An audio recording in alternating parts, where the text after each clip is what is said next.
Hi friends, आज hello 13 জানুয়ারি और देखो आज हलो सोमवार। तो चले एसेছি आबार नतून एक ब्लग निये आमार चैनेले। तो तुम्हारे सकलके वेलकाम आमार चैनेले। तो देखो এখন নিয়ে এসেছি প্যাটিস।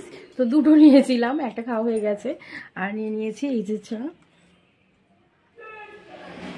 এই চা প্যাটিসটা খেয়ে নি।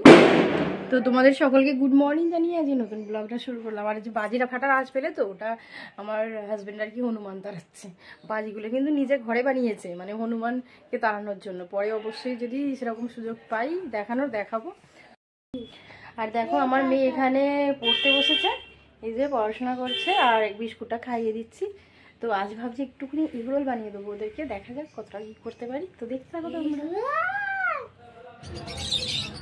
তো ফ্রেন্ডস দেখো আজকে সকালে জলখাবারে এগরোল বানাবো, যার জন্য শসাটা কেটে নিচ্ছি। তো এগরোলটা তৈরি হয়ে গেছে ডিম দিয়ে আর পরোটাতে যেভাবে করে। আর আমার মেয়ে দেখো এখানে খাচ্ছে, কাগজটাকে ছুঁড়ে ফেলে দিয়েছে নিচেতে আর কি, যে কাগজটা দিয়ে জড়িয়েছিলাম।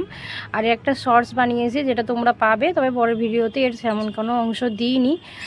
তো যাই হোক, আসলে ভিডিওটা বানানো হয়নি।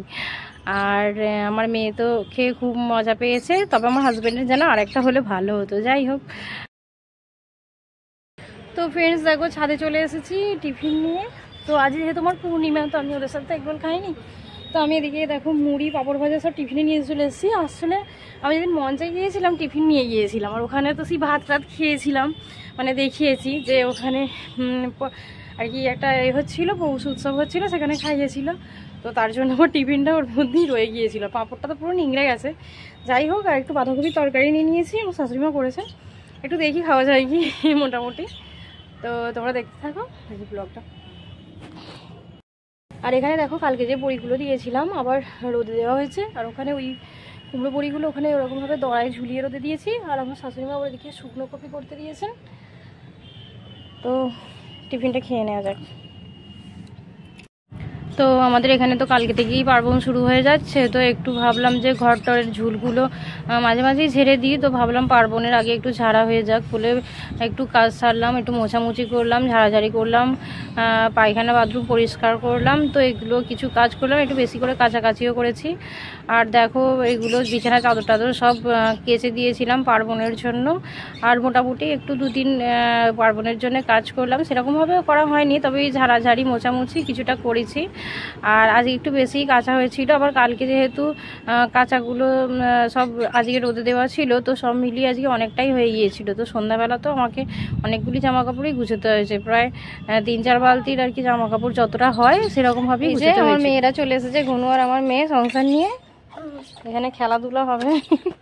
মানুষ সোয়েটারটা খুলে দিতে হবে, ভালো রোদ আছে চড়া। এই কথাটা খুব শিখিয়েছিস তুই এবারে, অবশ্যই সব কথা তো খালি অবশ্যই। এই যে আমার মেয়েদের একটা ভালো কাজ দিয়েছি মাতুরেতে, এই যে সার্ফ দিয়ে দিয়েছি আর ওগুলোকে রোগে রোগে পরিষ্কার করছে। আমার মেয়েতে খুব মজা হচ্ছে এটা করতে। কেমন লাগছে কাজ করে? ও আবার ঘনুকে ডেকে ডেকে লাগাচ্ছে ওর সাথে, ওর আর কি একা করতে ভালো লাগছে না, ওই জন্য। ঠিক আছে, কে স্নান করিয়ে দিলাম আর একটা টিপ পরিয়ে দিয়েছি, দেখি এই যে সিঙ্গার দিয়ে টিপটা পরিয়ে দিলাম। আর এই যে জিনিসপত্রগুলো দিয়ে সাজালাম, এবার ওইগুলো একটু গুছিয়ে ফেলবো। যে ঘনু খেলছে, এবার মেয়েটাকে ভাত দিই, ও খাবে। দেখো আজকে যেহেতু পূর্ণিমা, তো পূর্ণিমাতে দেখো আজকে শুকনো খাবার নিয়ে বসে পড়েছি। এই যে রুটি, বাঁধাকপির তরকারি, বেগুন ভাজা, দুটো কাঁচা লঙ্কা, একটু মিষ্টি, মুড়ি নিয়ে নিয়েছি খাবো বলে। তো আজকে লাঞ্চটা সেরে নিই। আর আমার হাজবেন্ডের খাওয়া হয়ে গেছে, ওরা একটু মাছের ঝোল ভাত খেয়েছে, যাই খেয়েছে। আর ঘনু আবার এইখানে এই যে থালায় রং দিয়ে কি বানিয়েছে, একটু ঘোরা এই দিকটা মুখটা। শুভ বিবাহ, কার শুভ বিবাহ যে বানিয়েছে, বেশ ভালোই। কিন্তু মানুষ দুঃখ যে ও সাদা রংটা শেষ করে দিয়েছে ঘনু। ও আমার মেয়ে আবার কি বানিয়েছে এখানে, আঙুর ছাড়িয়ে আর আপেল দিয়ে, বাহ দারুণ হয়েছে, নাইস, দেখে না। তো ফ্রেন্ডস দেখো আজকের ব্লগটা এখানেই শেষ করলাম, আবার পরে আসবো একটা নতুন ভিডিওর সাথে। আজকের মতন টাটা, সবাই খুব ভালো থেকো।